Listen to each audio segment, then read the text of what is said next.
Bonjour et bienvenue dans cette nouvelle vidéo. Aujourd'hui on se retrouve pour découvrir ensemble le dernier smartphone proposé par Vivo, le X60 Pro, un smartphone qui mise énormément sur sa capacité à faire de belles photos et de belles vidéos. Et je suis vraiment sincèrement content de vous le présenter, je n'ai jamais travaillé encore avec Vivo jusqu'à aujourd'hui, donc c'est vraiment une première et c'est encore une fois grâce à vous, donc merci beaucoup et merci à Vivo France. Pour ceux qui suivent un petit peu l'actualité de la technologie et des smartphones, vous n'êtes pas sans savoir que ce smartphone mise, comme je l'ai dit juste avant, énormément sur la photographie, notamment avec un partenariat avec Zeiss, l'un des spécialistes de la photographie aujourd'hui avec Leica et Hasselblad. Alors déjà le coffret il est plutôt sympa, pourquoi ? Parce qu'il a un form factor qui change un petit peu de ce qu'on a l'habitude de voir, c'est un form factor assez carré, assez spécifique à ce smartphone. On a bien sûr l'appellation complète du produit, c'est donc le X60 Pro. La mise en avant bien évidemment du partenariat pour l'optique avec Zeiss, le petit logo du constructeur et également le partenariat avec l'Euro 2020 de football. Une fois qu'on ouvre le coffret, on retrouve une présentation assez spécifique, assez particulière. On retrouve bien évidemment le smartphone sur le côté. Encore une fois, l'appellation complète du smartphone avec la mise en avant de sa stabilisation, Gimbal Stabilization 2.0. Et comme vous le savez, Vivo est l'un des pionniers dans cette technologie-là. Le X51 que j'avais déjà présenté sur la chaîne était également très bon dans ce domaine, encore une fois pour son placement tarifaire. Sachant qu'aujourd'hui, ce X60 Pro est proposé actuellement en France à 799€, c'est donc un prix plutôt agressif au vu des specs techniques de ce smartphone. Une fois qu'on retire le smartphone, on tombe bien sûr sur les petits coffrets qui renferment d'autres accessoires. Vous retrouverez bien évidemment un câble de chargement USB Type C vers USB-A de bonne section et de bonne longueur. Ce smartphone bénéficie en plus d'une charge plutôt rapide, ce qui est intéressant, je vais y revenir juste après. Petit bémol par rapport à ce X60 Pro, vous n'avez pas de prise mini jack directement sur le smartphone, du coup Vivo vous propose cet adaptateur USB Type C vers mini jack. Vous aurez également droit à une paire d'écouteurs filaires intra-auriculaires plutôt qualitatifs, la sortie audio est plutôt intéressante, même si comme je l'ai dit juste avant, il n'y a pas de sortie mini jack directement sur ce smartphone. Les écouteurs, eux, sont quand même malgré tout compatibles mini jack 3.5, il faudra donc utiliser impérativement l'adaptateur USB-C vers mini jack. Et la pièce maîtresse qu'on retrouve en termes d'accessoires avec ce Vivo X60 Pro, c'est bien évidemment son bloc chargeur, plutôt massif encore une fois, ça devient la règle aujourd'hui. Compatibilité flash charge 2.0 d'une puissance de 33 watts, et ce bloc chargeur plutôt costaud permet de recharger les 4200 mAh du smartphone plutôt rapidement. Dans l'autre pochette en carton, vous retrouverez bien sûr l'extracteur du tiroir nano-SIM dans lequel on pourra mettre deux cartes nano-SIM. Il n'y a pas de possibilité de mettre une carte micro SD hélas dans ce smartphone. Vous retrouverez également les notices explicatives ainsi que le manuel d'utilisateur, traduit en français. Et Vivo n'étant clairement pas avare en accessoires, vous retrouverez également cette coque de protection plutôt rigide, assez spécifique, avec un design assez particulier. Quoi qu'il en soit, ça permettra de protéger son smartphone dès l'achat et c'est plutôt sympa. Surtout sur ce type de smartphone un petit peu exotique, comme je le dis toujours, où il y a finalement très peu d'accessoires en vente dans les commerces physiques. Voilà pour les accessoires fournis avec ce Vivo X60 Pro, vous l'avez remarqué, il ne manque rien, Vivo n'est absolument pas avare en termes d'accessoires, tout est complet, vous avez un gros bloc chargeur, des écouteurs intra-auriculaires filaires, un adaptateur USB Type C vers mini jack, une coque de protection, une notice traduite en français, bref, c'est un déballage quasi sans faute.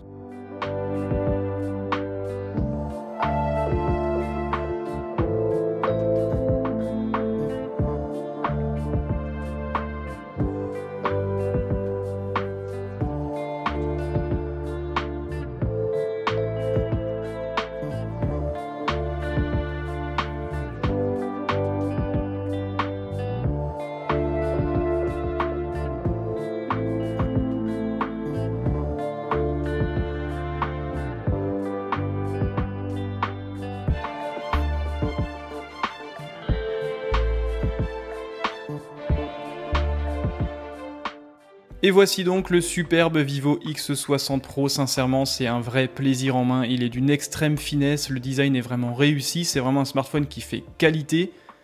Il respire l'ultra haut de gamme, l'assemblage est vraiment extraordinaire, les matériaux choisis sont également très qualitatifs.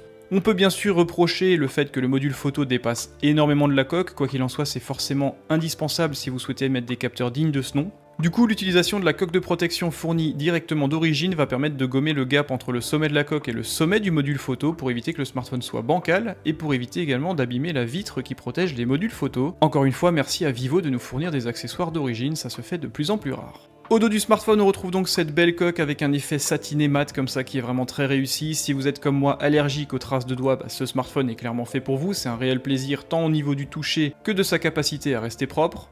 On retrouve le logo du constructeur, quelques informations de certification qu'on aurait aimé un petit peu plus discrètes parce que l'objet est vraiment très joli, très minimaliste. C'est vraiment très contemporain en termes de design, j'aime beaucoup, c'est assez brut, assez carré. Et dans le coin supérieur de la coque, on retrouve l'intégration de ce module photo qui est vraiment très original. Certes, celui-ci est massif et il dépasse allègrement de la coque. Quoi qu'il en soit, il offre des performances et des caractéristiques techniques très intéressantes, et je trouve que son design est vraiment original et réussi. Le capteur principal de ce smartphone est un capteur de fabrication Sony, il s'agit du Sony IMX 598, c'est un capteur qui offre une résolution de 48 mégapixels. Je pense qu'aujourd'hui Sony doit fabriquer 90 ou 95% des capteurs photos pour les smartphones, et c'est pourtant l'un des seuls constructeurs qui ne maîtrise pas vraiment le rendu de ses photos, c'est assez dommage. Bref, c'est un autre débat. Le capteur principal est donc un capteur de 48 mégapixels, optique à ouverture f1.5, c'est donc une optique très lumineuse, l'une des plus lumineuses du marché actuellement disponible sur les smartphones, une focale de 26 mm, donc grand angle, technologie de stabilisation novatrice baptisée Gimbal 2.0 sur 4 axes mécaniques, plus un axe géré via le logiciel. Et ce capteur de 48 mégapixels offre bien sûr une technologie de pixel binning pour générer des photosites 4 fois plus grands et offrir des photos en 12 mégapixels avec des capacités beaucoup plus intéressantes, notamment en cas de faible luminosité. Le smartphone sera bien plus performant en cas de photographie de nuit et il aura beaucoup moins tendance à monter en ISO et à générer du bruit, du grain sur ses photos, ce qui est bien sûr très recherché aujourd'hui. Au niveau de la stabilisation Gimbal 2.0, elle sera donc fonctionnelle sur 4 axes, il y aura donc la rotation X et Y qui seront gérées mécaniquement, le tangage X et Y qui sera également géré mécaniquement, et il y aura en plus une stabilisation logicielle en Z, ce qui offre du coup une stabilisation sur 5 axes, plutôt novatrice. Le deuxième capteur photo est un capteur photo de 13 mégapixels, c'est une optique ultra grand angle d'une focale de 16 mm, optique à ouverture f2.2, beaucoup plus classique et beaucoup plus répandue sur la plupart des smartphones aujourd'hui. Et on retrouve un troisième capteur photo de 13 mégapixels, là encore c'est une focale zoom optique x2, donc de 50 mm, optique à ouverture f2.5, pas forcément très lumineuse mais ça n'est pas nécessaire sur ce type de focale. Et ce capteur ainsi que cette optique de 50 mm ont pour but de générer des portraits très réalistes, proches de ce qu'on peut faire avec un capteur APS-C ou full frame par exemple. D'ailleurs, si vous faites de la photographie avec un hybride ou un appareil photo réflexe, vous n'êtes pas sans savoir qu'on bascule généralement sur une focale 50 mm, 60 ou 70 mm pour immortaliser un portrait. Ce sont en effet les focales qui représentent un petit peu la vision humaine et qui du coup offrent une vision réaliste du visage. Et c'est en ce sens que cette focale de 50 mm prend tout son sens pour réaliser un beau portrait. Et l'autre point intéressant avec ce smartphone, c'est bien évidemment son partenariat avec Zeiss. En effet, Zeiss a développé dans les années 1920 des objectifs baptisés Biotard qui offraient vraiment un bokeh spécifique, assez typique, un bokeh tourbillonnant. Et le partenariat de Zeiss avec Vivo permet de retrouver un peu ce traitement assez spécifique, ce bokeh assez spécifique, assez atypique et vraiment très cher aux technologies des objectifs Biotard. Et c'est vraiment un réel plaisir de retrouver ça sur un smartphone en 2021.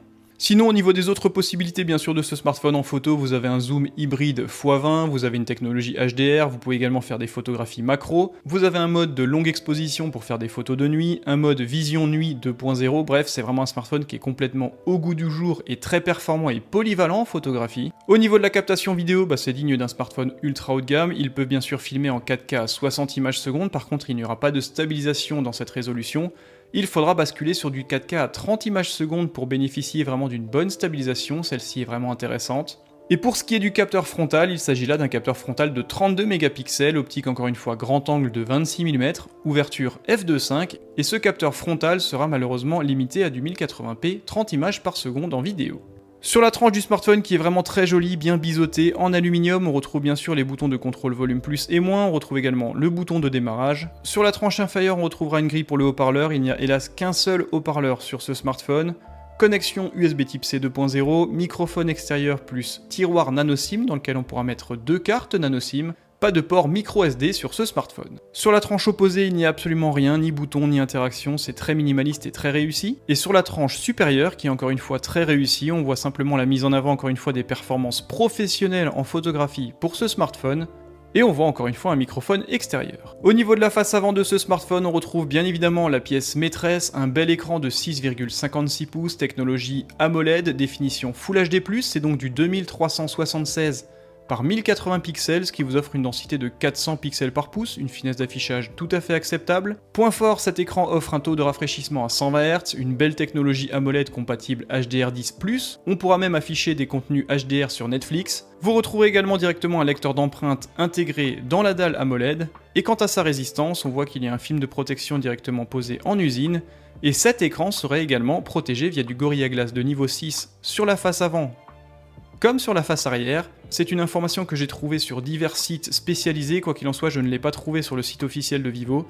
Du coup, si vous avez vraiment la confirmation du traitement Gorilla Glass de niveau 6, je suis preneur. Concernant les performances, c'est plutôt intéressant, même si on n'a pas le haut du panier, vous retrouverez un processeur Snapdragon 870 compatible 5G, un GPU Adreno 650, 12 Go de RAM et 256 Go d'espace de stockage non extensible. Et ce smartphone tourne nativement sur Android en version 11 avec une surcouche maison baptisée FunTouch OS, qui est plutôt sympa et très personnalisable.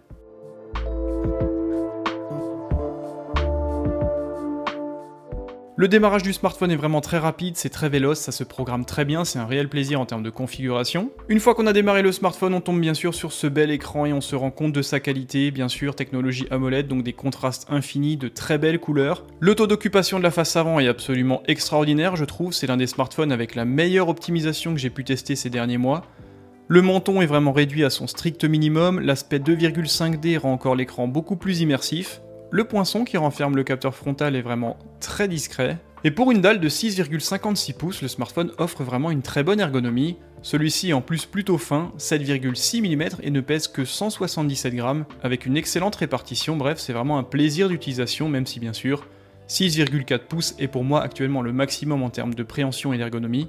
Je trouve que le travail apporté par Vivo est vraiment excellent. Concernant l'autonomie, c'est une belle batterie de 4200 mAh, flash charge 33 watts, donc de 0 à 100% environ 1h15, 1h30, plutôt intéressant. Au niveau de la connectivité, c'est bien sûr très bon, ce smartphone est équipé d'un module Wi-Fi en version 6, un module Bluetooth en version 5.1, un module NFC, compatibilité 5G Dual SIM. Par contre, au niveau de l'autonomie, à ce que j'ai pu lire encore une fois dans différents tests, je vais d'ailleurs faire les tests moi-même, si vous conservez l'écran avec un taux de rafraîchissement à 120 Hz, faudra pas espérer tenir plus d'une journée en termes d'autonomie. Vous pouvez fort heureusement basculer librement sur du 60 Hz pour tirer encore quelques heures d'utilisation, ce qui est bien sûr un paramétrage très sympa. Au niveau de la surcouche, pas grand chose à dire, ça semble très véloce, très rapide, l'affichage en 120 Hz renforce encore une fois cet aspect de fluidité.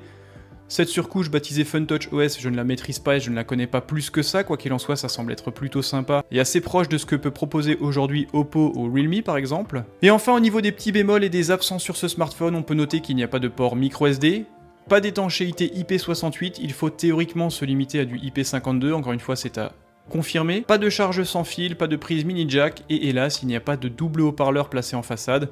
On retrouve simplement un haut-parleur sur la tranche inférieure du smartphone et ça c'est pour moi assez dommage, d'autant plus qu'avec un bel écran comme celui-ci on a vraiment envie d'apprécier une belle série et l'intégration d'un double haut-parleur stéréo aurait vraiment été un plus en termes de rendement multimédia. Voilà pour la présentation et le déballage rapide un petit peu de ce Vivo X60 Pro 5G, un smartphone qui en a vraiment sous le pied tant en termes de capacité photo, vidéo que performance ou d'afficheur. Son écran est vraiment excellent, comme je l'ai dit avant, c'est certainement l'une des meilleures optimisations de la face avant, il est vraiment très joli, très bien intégré. Le menton est vraiment très bien optimisé, l'aspect 2,5D comme ça de l'écran renforce encore une fois son aspect très immersif.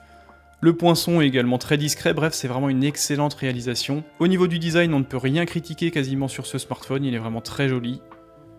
Tous les petits clins d'œil par rapport à ses capacités en termes de photographie sont plutôt bienvenus, je trouve que c'est vraiment très sympa. Je ferai bien sûr des tests où je vais partager les photos et vidéos faites avec ce smartphone sur Twitter, sur Instagram, donc rejoignez-moi. Je ferai certainement une autre vidéo après 15 jours ou 1 mois d'utilisation, donc bien sûr, n'hésitez pas à vous abonner à ma chaîne YouTube pour voir et être mis au courant dès lors qu'elle sortira. Merci bien évidemment à Vivo France de me permettre d'accéder à leurs produits, ça c'est vraiment grâce à vous, donc merci à vous d'être toujours plus nombreux et de me rendre crédible auprès des marques.